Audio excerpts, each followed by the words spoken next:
So, gentlemen, thank you so much for agreeing to talk to us. My name is Arthur. I'm, international relations instructor here in Armenia. I've studied in the United States. I was very, very interested to see your article, which was published a few days ago. It made quite an impact here in Armenia. It was read with great interest. I thought it was very well written, very professional, very balanced, rational, exactly the kind of stuff that we need. So I would love to discuss it with you. If you'd like to introduce yourselves for our audience, please.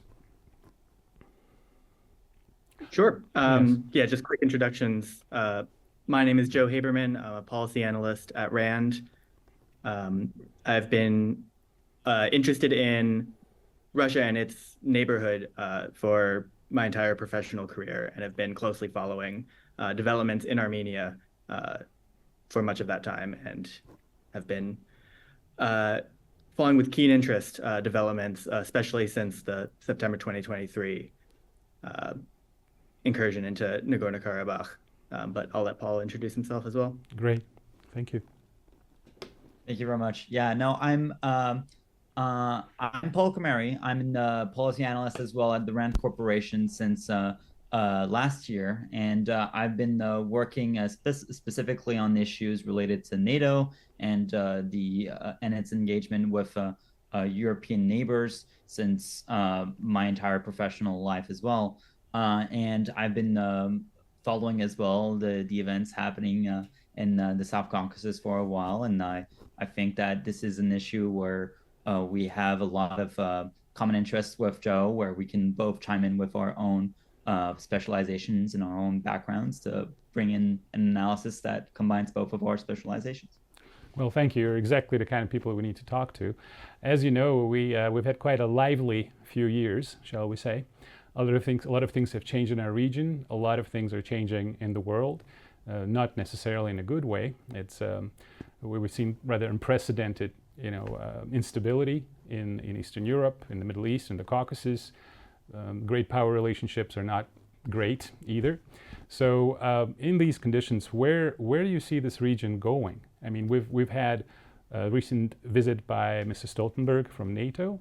He visited Azerbaijan, Georgia, Armenia. Obviously, we're here at the crossroads of great power interests. There's Russia, there is Iran. They're not crazy about those kind of visits. The region is kind of sliding into this battleground between West and Russia and Iran on the other hand. So where do you see this going? Where do you see our region going? What kind of dynamic do you see here? What kind of forces are shaping the policy in this region? Sure. So among the many consequences of September 2023, in addition to obviously the humanitarian catastrophe of the mass exodus of 120,000 refugees into Armenia from Nagorno-Karabakh, one of the consequences has been the increasingly obvious need for Armenia to, in Pashinyan's words, diversify its security relations. Russia has time and time again proven itself an unreliable ally, unable or unwilling to fulfill its CSTO obligations to Armenia's security and maintain the peace as it was obliged to do after 2020. And so the Pashinyan government is rightfully exploring other alternatives, other partnerships with partners who are able to provide the capabilities, provide the means for Armenia to defend itself. France has taken a lead on this. India has also pursued security arrangements, and there is an ample opportunity now for the United States similarly to get involved and to provide capabilities for Armenia to defend itself. There has been a clear shift in the political sentiment within Washington. The Biden administration has made clear that it does not intend currently to pass the waiver necessary to continue its military aid to Azerbaijan, something that the Senate has sought to codify legally through the Armenian Protection Act, which passed the Senate unanimously but has not yet passed the rest of Congress. And I think all of this is momentous in announcing greater geopolitical shifts. Paul? Yeah, just to contribute a bit more, our piece also made allusion to this fact that Armenia is now facing issues with finding a security guarantor that can actually provide security as well for in the event of any conflict or any issue in the region, as tensions are building up as well. As Joe said, Armenia is now looking to diversify its relationships, as the prime security guarantor, Russia, has been failing to fit the role in some instances, as we've seen in a few events that we detail a bit more into the article. We also see that some countries Armenia has this difficulty in finding this new security guarantor, which is why that ideally Armenia should become its own security guarantor, right? But in this ideal world, there are a few paths to go along that desired destination, and perhaps that the United States can, throughout with the security aid that we've described into the article, can help it go there and attain those objectives. But we don't think that the United States should necessarily fill that role into the future of a security guarantor, because because of several limitations, but also of just the interest of both Armenia and the United States. Well, thank you. I think your point is very well taken. We've seen some very tragic developments here in 2020. You remember there was a war, the second war, if you start from the 90s, and Azerbaijan was very well equipped, very well armed by Turkey and Israel, and some cooperation from Pakistan. And unfortunately for us, yes, we didn't receive the assistance we expected. And then there was a November 9 agreement. At least some part of Karabakh was supposed to be spared. And then there was a turnabout in our foreign policy, and our leadership decided to go to Prague and come to an agreement recognizing this, whatever was left of this enclave, as part of the neighboring country. And we thought that at that point, the conflict would stop. There would be some reasonable peace terms. But it doesn't seem to be stopping, because it looks like our neighbor has certain demands. And the more we look into it, the more demands we have. You're probably aware of the fact that they're now discussing giving up certain villages in northern part of Armenia. And after that, the big question, the million-dollar question, what is going to happen to our southern province that's linking Armenia with Iran? Because Turkey and Azerbaijan have some very big projects about that. And I don't think they want to make it an Armenian corridor. I think they're talking about an extraterritorial corridor where they'll have free passage. So my question to you is, first of all, what forms can this security cooperation take with the West, with the United States, and what are the limits? Because you're alluding to that in your article. And second of all, what form can the potential peace treaty take with our neighbors? Do you see any reasonable point of equilibrium where all parties can finally put this to rest? Yeah, I think I'll start with the diplomatic point, that the most important thing to be very clear is that there's no any security assistance, any military support that the United States, France, India, any other partner is able to provide will not provide the necessary defense and deterrence capabilities overnight. And the threat that you're alluding to is imminent and real, and something that needs to be addressed currently. And so one thing the United States and its partners in the European Union in particular should be directing its immediate attention on is diplomatic engagement, is maintaining and fostering these peace negotiations, whatever it is able to do to keep hostilities tampered down and to hold off. And at the meantime, I think what Paul was referencing earlier, like providing Armenia with the capabilities to be its own security guarantor. This provides transfers and sales of military technology, of air defense capabilities, anti-drone capabilities to complement systems that it is currently in the process of procuring from France and from India. But then also institutional training, security assistance being on the ground. There's a record of institutionalized non-commissioned officer corps training and institutionalizing that within the Armenian military structure, creating more professional, less corrupt, more legitimate and trusted security service on the ground, which will enhance the Armenian military's ability to defend itself. I think we are proposing a multi-pronged strategic effort that isn't limited just to arms transfers, but includes training, but also includes diplomatic engagement, includes another thing the United States should do is continue to encourage the now moribund normalization process between Armenia and Turkey. Turkey is a US NATO ally. It's also Azerbaijan's primary patron.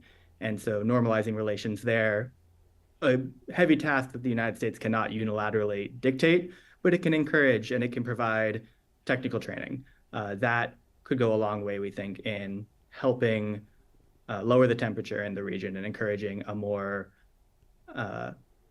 if not peaceful, a less hostile posture from Azerbaijan towards Armenia.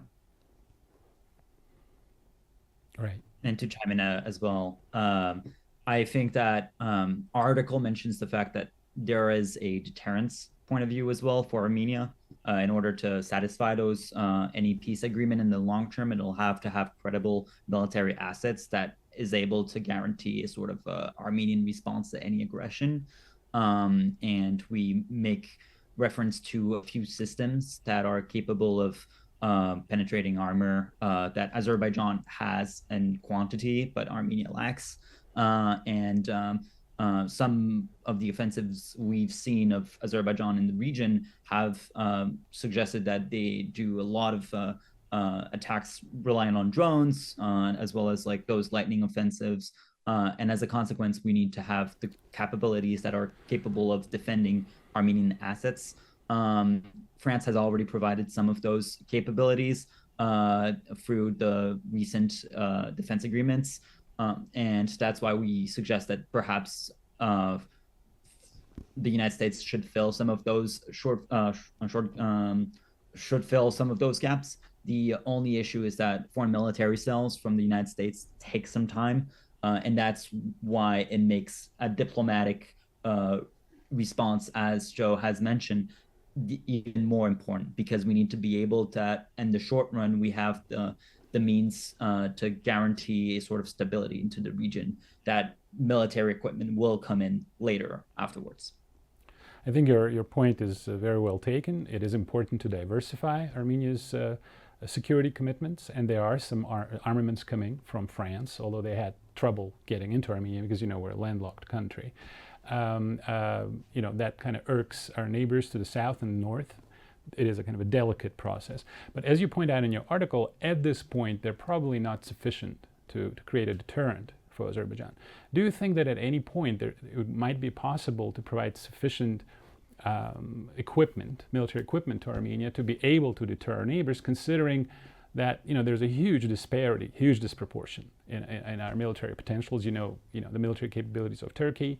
It's a very, very powerful army, very well equipped. And Azerbaijan, as you said, it's ethnic brethren to the east, also very, very well equipped right now. So can Armenia ever just rely on itself?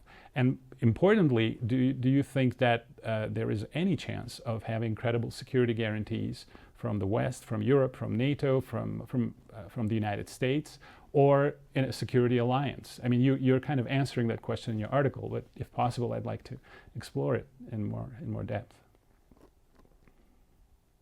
Yeah, I think it is important to be clear from the get-go that the United States and its Western partners are not currently in a position to be able or, politically speaking, willing to provide the sort of NATO-like Article 5 security guarantees that you're alluding to. And that is part of the equation that Armenia necessarily needs to incorporate into its strategic thinking. In terms of the ability to provide Armenia and for Armenia to build itself its own full deterrent capability, the obstacles you're mentioning are steep. I don't think neither Paul nor I would pretend otherwise. But the United States and its partners have the means to help, have the means to budge the needle in the direction of military and security self-sufficiency that necessarily need to go hand in hand with diplomatic engagement to both increase the costs, but also lower the desire on Azerbaijan's side when it's considering prospective military incursions and invasions. Right. No, Well, I completely agree. Yes, Paul, go ahead, please. Go ahead. I think that just reinforces the notion that the United States needs to cooperate with its partners and allies when it comes to Armenia and the broader region.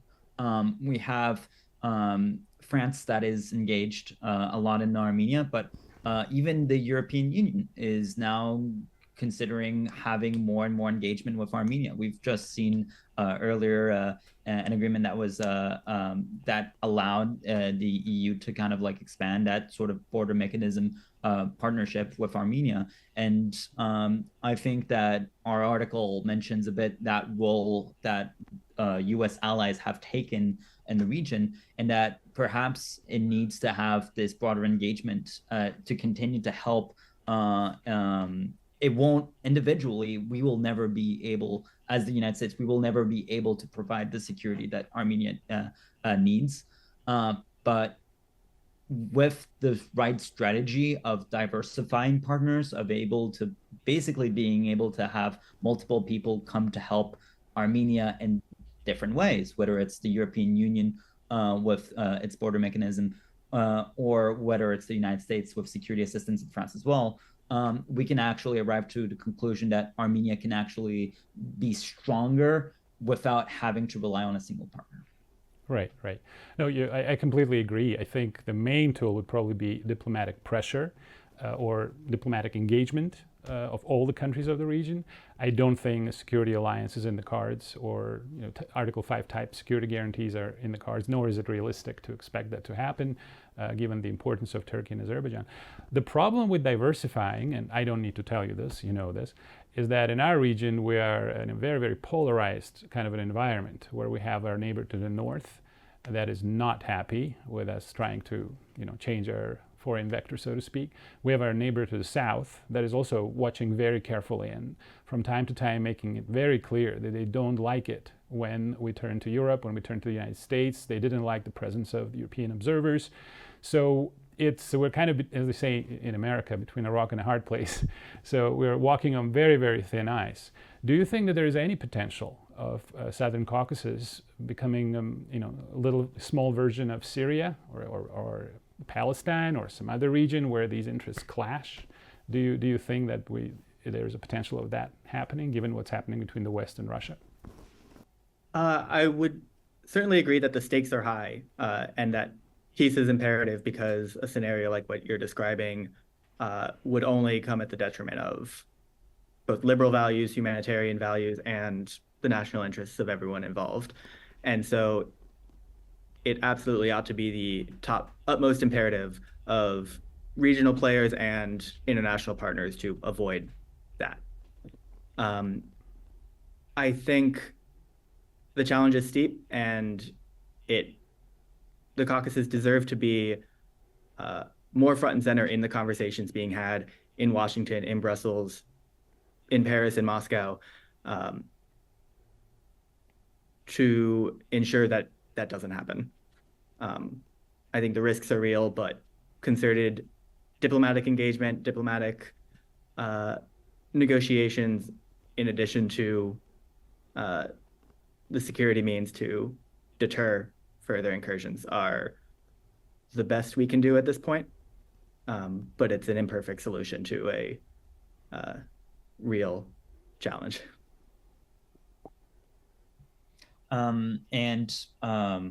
I think the South Caucasus is a reflection of the great power competition that we're having. Exactly. And we're facing a situation in which it's important to acknowledge as well that France has boosted its effort as recently, but it also coincides in the period in which we don't mention it in the article, of course, but it is also in parallel to a certain escalation between Paris and Moscow in recent weeks and recent months, where there's a lot of there's an important escalatory dynamic and rhetoric between Paris and Moscow, and Russia, that has always seen the South Caucasus as being sort of its own backyard, has been also involved in France's own perceived backyard in some areas, like when it comes to Northern Africa and other regions. So we see that it's the South Caucasus is a reflection of great power competition. And I think that, as you've pointed out, some other countries and other regions have become a sort of a source of contention. But as Joe mentioned, it's important to acknowledge that it has often boiled down against those local interests, and we need to find solutions in which we can compartmentalize kind of those regions and their interests so that we can actually have better cooperation in issues that are at hand. Again, I would say, go ahead. Just very quickly, the question of great power competition is real and driving many of the conversations in the US, in France, in Russia. Important to note, as I don't by no means need to remind you, that this is not, the matter is not in and of itself great power competition. The stakes are very real involved for the people on the ground. And I think it would only do a service to the United States and to other international players to put front and center the people and the real human stakes involved of all of this. But insofar as great power competition is concerned, I think to our earlier point about clarifying the limits of US cooperation provides a degree of transparency and mutual understanding with Moscow, with Turkey, with Iran, about the real commitment that the US has, but also the limits of that commitment. And so thus minimizing the possibility of miscommunication, miscalculation, and inadvertent escalation. And that's exactly why I thought your article was so valuable, because you are clearly concerned with the situation in the region. You want the West to help. You want the US to help. But you're just saying, please be careful, because there are certain limits to what we can do. And we need to communicate that. Otherwise, we're going to set you up for a big disaster. So, and it is very real. That's why I thought it was very interesting in your article. So then I completely agree with you, gentlemen, that this is a consequence of, in a way, a consequence of this huge, pretty much global conflict that we're seeing now, sadly, between the West and Russia, the tragedy in Ukraine, in other regions of the world. But my question is, and this is what I found very interesting in your article, you're saying that you don't necessarily have to, cut ties with Russia completely to cooperate with the West. There is a way kind of to walk this very tight rope and not completely cut off your ties with Russia, but diversify your security needs and have some ties to the West. And that's what a lot of local analysts are suggesting. I mean, we want to share Western values, we want to be part of Western culture, but we also need to consider the real geopolitical situation around us. So do you think it is possible for us to, kind of walk this very tight rope and have a very delicate balance, work with very delicate balance between not alienating Russia, not alienating Iran, at the same time developing a relationship with the West and convincing all these parties that, we are too small to become a battleground and we can do both things and in a way maybe get them to cooperate, at least on our territory, with regard to this little small republic. Because the situation you were talking about, humanitarian problems, we've seen 120,000 people leave their homeland. That was not fun. I was here. I was watching it. For us and for some international organizations, that was ethnic cleansing. For some others, it was just exodus. People are using different words. The fact is that they left their motherland. There's a part of our territory that's still occupied by Azeri forces. And, the leader of a neighboring country makes no secret of his intentions. And he's saying, you got to give this up or we're going to use force. So again, coming back to the kind of conceptual question is it possible for a country like Armenia, with its limited resources, to kind of have a balanced security arrangement and not alienate Russia and Iran at the same time developing sometimes with the West? And how would we do that? Yeah, no, it's certainly an unenviable challenge for Armenia, for Pashinyan's government. I think one thing the United States can do to assist is to make sure that any assistance that it provides does not come with a sort of all or nothing ultimatum. That what the United States and its European allies can do is to hold off on the us or them, friend or foe binary language that may be tempting and may have analogs in other parts of history, but that does not serve Armenia's security and national interests at this point. In terms of how Armenia walks that balance, I think it's hard. I imagine it to be possible. I think it requires deft diplomatic engagement, transparency about the extent to which Armenia's security relations will be diversified. Pashinyan has made very clear that its pivot is, I think the use of the term diversification in English language interviews makes very clear that it's not interested in putting all its eggs in one basket, including the Russian basket, but the Western basket as well. I think making that very clear and making those expectations laid out to and from the West as clear as possible is the best way to walk the balance you're describing. Thank you. And the issue of that Joe pointed out, the issue of conditionality is something that's going to be something that would necessarily impact Armenia's foreign policy in a way that's pretty negative.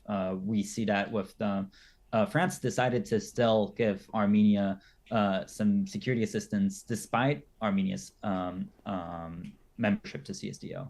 So we have issues in which, like, our allies and partners, even ourselves, can actually provide help to Armenia without necessarily imposing conditions to Armenia. And as a result, it might be for the West to it might be tempting to impose some conditions on Armenia, but those will necessarily impact, as Joe has mentioned, it will necessarily have some outcomes for Armenia that are against its interests. And by practicality, Armenia can't just decide to leave Russia's Russia's partnership, because those are very important for Armenia's day-to-day economic activities. Its energy sector is very reliant on. There's this reliance that exists on Russia. It cannot simply decide to cut those links on day two of any decision by the government. And that's why it needs to walk this tightrope where perhaps it can diversify its relationships and increase its relations elsewhere, but at the same time, it cannot simply say simply clear those links with Russia the following day. So one thing I would add to that, I fully agree with what Paul's saying. One exception, that a condition for military assistance that the United States will rightfully require, is making sure, as is the case with any arms transfer that the U.S. Conducts, verifiable mechanisms to ensure that U.S. military capabilities don't inadvertently end up in Russian hands, bolstering the Russian military, but those are going to necessarily be part of any bureaucratic arrangements and don't extend to the sort of geopolitical conditioning that Paul is getting at. I completely agree, and actually the same thing was said by many French analysts. The problem is, if we provide you French military technology, we want to make sure it doesn't end up in Russian hands. And you guys know that we have a Russian base here, military base on our territory, and some borders of Armenia are guarded by Russians. So it's a very curious situation, because for all practical purposes, there is a war between the West and Russia, and we're going to a place where they would kind of peacefully coexist on our territory while fighting just a few hundred kilometers to the north. So it's interesting. So the task is, the question was, can we kind of sit on the fence, kind of like Humpty Dumpty, without falling down? Is it possible for us to do that? Maybe there is. Georgia, it's a curious case. Georgia is a curious case because it seems like they manage to have a decent relationship with Russia despite the war of 2008, and yet they now became candidates for membership for the European Union. So perhaps it's a model we can follow. It's kind of, we're walking on the edge of a knife, but maybe that's what we have to do, understandably. What about the little enclave that was called Nagorno-Karabakh? Do you guys think it's all over? Do you think there is any chance of these people returning to their homes, with some security guarantees? This was a conflict that lasted for over 30 years, and there were a lot of international actors involved. Are we just going to kind of forget that and pretend it never happened, or do you think that any possible solution to this problem is in the works, or can we just kind of put it all behind us? Well, I think we lost Joe there, but I'm sorry. he'll join us back. But right. just to respond to that question, there's no way of predicting the future. We don't have the Right. situation at hand where Armenia is in a favorable position in which it can actually leverage anything to get back to basically help all of those people who have lost their homes there to get back, go back home. And just we've seen this week that Azerbaijan's leader basically made an announcement taking pride in the fact that Azerbaijan has basically taken some of these lands. So and taken pride in his offensive. So it seems that there is a situation in which there are even greater stakes at hand for Armenia's own territory. And as a result, our article mentions the fact that steps in which we can take so that we can protect those stakes and we can actually leverage a certain position for the West. But in the long term, we need to find a way that a peace that actually is long term. And that will take into account the fact that, well, there are some dynamics that have existed into the region, including this region. And that includes as well taking into account the ways that we can actually positively contribute to stability. And as long as we have issues in which that stability is not secured, well, we're not going to be able to actually propose a peace that's long-term between Armenia and Azerbaijan. And any agreement that's taken will necessarily have to take into account those long-term dynamics. I see that Joe is back. Perhaps he can also share some thoughts. Joe, I'm sorry we lost you for a minute. If you want me to kind of give you a brief summary of the question, let me know. But I think you've heard it. No, the internet here is continuing to fail. Could you repeat the question? My question was, are we just going to forget about Nagorno-Karabakh, pretend it never existed? 120,000 people are just going to disperse in Russia, in Armenia, move to another country? Or is there any plan, do you think there's any prospect of them going back to their homes with some kind of guarantees for their security? Or are we just going to put it behind us and pretend it never happened? Joe, we lost you again. Still not working. Oh, sorry. Right, right. But I think, yeah, the idea there is still, stability. And there are short-term solutions to the immediate situation that we're facing, but there are also long-term issues that we will necessarily have to take into account.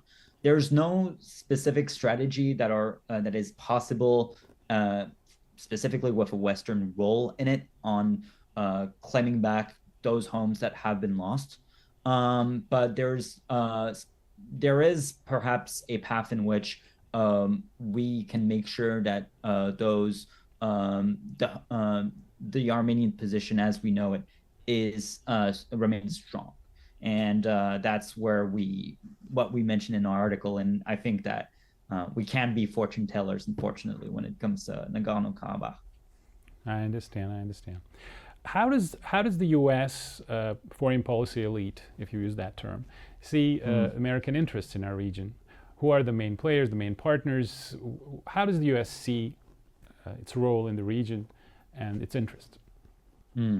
Well, unlike the other countries that are involved into the region, it doesn't seem like the diaspora in the United States has the same political outcome as it does in France or in Russia. That diaspora is of course certainly very big as well, but it's not as politically influential. We see that some elected representatives in Congress have taken into account some of the updates. I believe it was Adam Schiff, actually, of California, who won the nomination in California, actually had also some support from the Armenian community as well. So there is some engagement with the diaspora in the United States, but it's certainly not to the same levels as France and Russia. On the other hand, we have certainly some interest from Congress in actually becoming more active. We make reference to it in the introduction of our piece, where certainly some of them have been very optimistic about a U.S. role into the region, and we make allusion to perhaps a bit overly optimistic about some of the what could the U.S. engagement be into the region. But there are certainly some ways in which we can actually provide more that the political arena in the United States can be more influenced. But I'll leave to Joe his thoughts as well on what are the political situation in Washington for the view on Armenia. Great. Yeah, my apologies again for it's all. Wi-Fi coming out. So on the political situation in DC. How does the U.S. see its interest in this region? I mean, Paul talked about the Armenian diaspora. Putting that aside, imagine there are no Armenians living in Glendale and Watertown, Massachusetts. Putting that aside, how does the U.S. see its interest in the whole region, in Azerbaijan, in Georgia, in Armenia, in Turkey? Where are the vital U.S. interests here, if there are any, and the potential allies, potential future relationships here? How does Washington see it, the foreign policy elite, quote unquote? Yeah, no, the United States has multifaceted interests involved in the region. The Biden administration in particular has made a pointed deal of framing his administration's foreign policy around democracy versus autocracy, and defending democracy, solidarity among democracies, in addition to protecting liberal values, such as the inviolability of territorial integrity, which has largely underpinned U.S. support for Ukraine thus far. And so in terms of those values, which the administration holds sincerely and dearly, obviously that would logically lead to deep concern for the plight of Armenia, Nagorno-Karabakh, and stability in the region. In terms of more national interests, the United States absolutely has an interest in regional stability. The sort of disruption and destruction that a further military conflict, that an additional military conflict could have, one would have unpredictable results in terms of unfolding beyond throughout the region. And that instability inherently is going to adversely affect the United States, in part from the energy interests that U.S. NATO allies have, that European allies have in importing oil and gas from Azerbaijan. That another layer of the complexity is that Europe has an increasing reliance on Azerbaijan as it seeks to diversify its energy imports to wean off of its generations-long dependence on Russia for its energy. But any disruption to those flows would necessarily hurt European interests and therefore by proxy U.S. interests. I also think the very real humanitarian concerns with the exodus of refugees, the ethnic cleansing you mentioned in Nagorno-Karabakh, was seriously and rightfully recognized as a human rights catastrophe in the United States. I think it led to a change in the conversation in Washington. As I mentioned, the Biden administration choosing not to submit the waiver necessary to provide Azerbaijan with the military aid it has in the past is a mark that the administration recognizes that things are different and this needs to be taken more seriously. The State Department's recent recognition of placing Azerbaijan on the special watch list for religious intolerance based on in part on its treatment or disregard of Nagorno-Karabakh's Christian heritage is another way of highlighting the area and making U.S. interests in the region and the human rights situation in the region more front and center in part of the conversation. Just to chime in as well, the Biden administration knows that it cannot let what within this region is part of the broader conversation about the Middle East and how destabilized the Middle East has been in the past few months. I think it's we make reference to it in our article, but the Biden administration has interest in not letting a conflict destabilize the region even more broadly. It could have severe outcomes from a humanitarian point of view, as Joe has mentioned, but it wouldn't necessarily have to account for the other countries that are involved in the region. And that's something that the Biden administration needs to take into account in terms of how it could destabilize the region even more. And that's something it doesn't want. Right. And speaking about that, if we kind of get a little bit outside of Armenian issues and take a broader look at what's happening here, do you think that there is any danger of Iran getting involved in this ongoing Middle Eastern conflict? I mean, it is now spreading to more and more countries, and the big question is, will Iran get involved? And after that, I wanted to ask you about kind of the bigger picture, and that would probably be my final question. We all know what's happening in Ukraine. There are some very interesting statements being made on part of the French president talking about potential French deployment there, and Vladimir Putin's answer saying, we got nuclear weapons, and if we have them, one day we might use them. So it seems to me that there are some pretty irresponsible statements being traded, and that we are kind of headed in the wrong direction here. What is the end game for this conflict? Because to me, it doesn't look like there's any solution in sight for the short term or even the midterm. I mean, what do you gentlemen think about that? Yeah, so first on Iran, I think Iran's relationship with the Caucasus, with Armenia, is complex and goes back. And while the United States certainly has an interest in containing Iran's influence and preventing the destabilizing policies that it has put in place, in part through the proxy support across the Middle East, the United States is very interested in containing that and resisting that.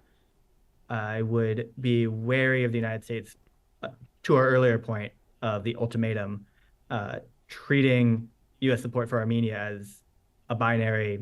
U.S. support means you have to shun the generations of complex relations that you have with your neighbors, both Russia but also Iran. I'd be wary of that. And I think it's important to recognize and engage with the complexity of Armenia's multi-aligned relations. And none of that is to say the United States is light on or doesn't take seriously the malign influence that Iran can play in the region. There's just a limit to what the United States is able to do to resist it in every theater. Paul? No, I think you've summarized it well. I don't want to be make a teaser trailer of our next collaboration with Joe, but we'll probably look further into actually the those dynamics between Paris and Moscow, given that my specialization is on Western Europe and I'm myself French, and Joe is his specialization is on Russian studies. So we have this sort of a collaboration coming forth. So we'll definitely look into more into it and into the future. But it's important that we see this region as a region that is a region on its own. Like, we look into Ukraine and we have some dynamics that have existed there for a while. And in South Caucasus, we also have dynamics there that are established and are very particular to this region. It's really tempting to Washington, D.C. to apply the same concepts that it's learned in Ukraine and elsewhere to another region that it has, let's say, like a lesser interest to protect or a lesser interest to engage in, given that it's not a treaty-bound ally to the United States. But it's important for Washington to also recognize sort of the ways in which it fits within a specific dynamics that Joe alluded to, such as its engagement with foes and sort of like adversaries to the United States that are particularly, and that region is particularly dependent on them, as well as U.S. allies, such as Turkey and France, are also U.S. treaty-bound allies that are engaged into the region. So we need to think about our role more broadly in taking into account the particularities of the region rather than applying concepts that we've applied elsewhere. Well, gentlemen, I want to thank you for your time, and thanks for your very professional, very insightful, very balanced and rational kind of approach to these issues. I think that's exactly what we need, and not just in Armenia, in other regions of the world. And hopefully, the world leaders will find a way to find those solutions, not just in our region, but elsewhere, that could restore equilibrium and mutual understanding and mutual respect, and avoid these horrific consequences that we've seen in Ukraine and to a lesser extent here on our border. Thank you very much indeed for this interview, for your article. It made a huge impact here in Armenia. A lot of people are reading it. Yours truly translated parts of it, so we're discussing it very actively in the Armenian community. But thanks again. Have yourselves a great Los Angeles, Washington day, and hopefully we'll talk again. Thank you. Thank you very much. It was our pleasure. Thanks. Thank you very much.